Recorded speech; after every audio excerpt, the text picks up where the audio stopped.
Anyways, that's it for official fight announcements. However, we do have 2 fights that are currently in the works, which I gotta be honest with you. I kind of fucking hate both of them. I'm not gonna lie with you. Like, no, I don't hate them, but they're very uncreative. So we'll hit off with the first one. For the last few weeks now, Dana White has been teasing that something special is in the works for Islam Makhachev. And I'm like, what is something special?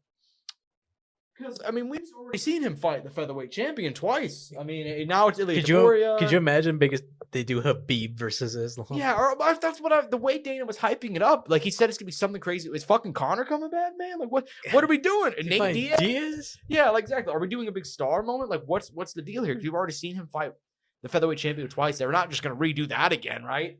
No, they're redoing that again. Ilia Topuria officially vacated the UFC featherweight title. Assumed to be fighting Islam Makhachev this summer, UFC International. Dude, what if he fights Dustin, dude? I'm telling you. What if the UFC pulls a fast one on us? They're not going to do that. And who's Dustin going to fight then? Well, Dustin is apparently going to be fighting UFC New Orleans in June or July or August, excuse me. I don't know. But it's not. What if he fights Diaz? That's what I've been saying for a while now. That's the fight to make. Get Nate back in the UFC. Because, dude, come on, man. Like, we don't have many stars left. Let's just be honest about this. And you can book Nate Diaz against anybody, and it'll be fun. They might do Max. I mean, I don't know. I don't know what the fuck they're going to do.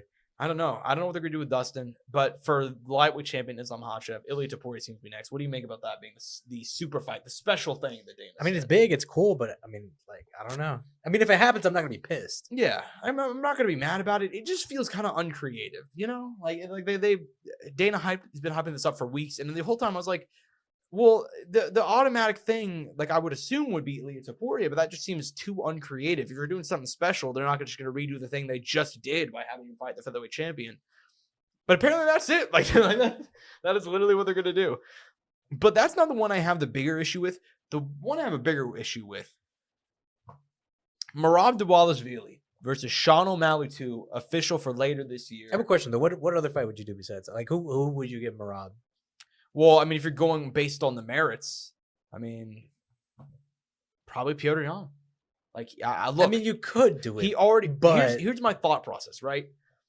If you're gonna rerun a fight between Merab and Sean, why would you not rerun a fight with Petr Yan, who's actually fucking won like 3 in a row? Seriously, and both guys got dominated. Both guys are former champions. Like, but one of them has a 3-fight winning streak and the other one doesn't. I mean, they both kind of work for me though. I'm not upset about this one. I got to be honest with you. Really? That's I don't know. Great. I also I'm taking into account. I think Sean looked to a not much better extent better than Petr in that fight. You're right. He only lost 4 rounds, not 5. Exactly. I'm fucking around. That's not good. Neither one's good. That's my point. Like, but one guy. I'd rather see that. I mean, personally, at least for me, I'd rather see the guy who I have more faith in to potentially win this matchup. You know what I mean? I guess. I don't know, man. That's where my interest comes, at least. Well, and to be fair here, they did this to themselves. Like, for example, they could have given Courtside Soundoff a title shot at whenever he won 4 in a row or whatever, including Cheeto Vera in the middle of there and so on and so forth. Instead, they're like, fuck, dude. We gotta push Umar to the title, but you can't tell me, like, looking right now, aren't your options kind of desolate right now, looking past those 2 guys? No, I understand. Like, there's no one else in like a prime position to do that. But that's what I'm saying too, though. It's like they did, and also they didn't want to do Figgy when they had the shot. You know what I mean? Yeah. So. That's what I'm saying, though, is they did this to themselves. And now they're in a position where, like, oh, well, shit, yeah, I guess if we got rid of all the other contenders, I guess we have to give Sean O'Malley a title shot. Looking past those 2 guys, there's like no one else. No, I know. But again, that's my point, though. Like, they did this to themselves. They put themselves into a corner where the only option. And I hear you, and I agree. Yeah. And I just don't fucking like the fight, man. I mean, come on. Like, seriously, like, fucking... I don't know, man. It's so uncreative, and I just don't. I think it's fine. There's not a lot of choices, and like you said, they did it to themselves. They did it to themselves. Like, they could have easily given Corey a title shot whenever he was hot. They didn't want to do it. Instead, they booked him against Umar because they wanted to push Umar to the title. You know, they could have done Figgy. Instead, they pushed him against Petr Yan whenever they didn't have to make that fight. They could have done Petr Yan against somebody else. Like, they could have reran him and Sean. Yeah, they could have reran. Not reran. That could have been literally the title eliminator, Sean and Petr. Yeah, they could have done that. It made so much sense, and there was a robbery win. I'm sorry, not a robbery win. I remember thinking at the time, but it was controversial for Sean O'Malley over Petr Yan. Easily could rerun that one. Instead, they're just going to give Sean the title shot. I don't know, man. Maybe Petr Yan just needs to go fucking dye his hair or something and go do some skits on TikTok or whatever. That'll fucking I mean, that's the only reason he's getting the title shot. Tell you what, if he starts supporting, no, I was kidding. I gotta say that he's got to fucking start playing Fortnite on streamers.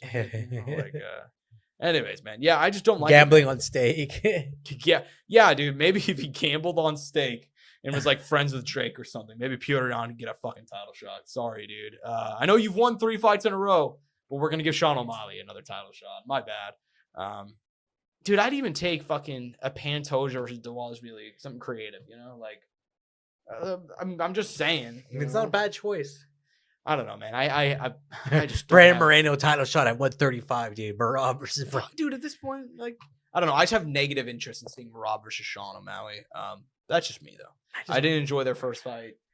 You know, I mean, the first one was poor, but I'm like, I want to imagine it could only be better. We'll see. I mean, his fight with Umar was fun, so I don't know.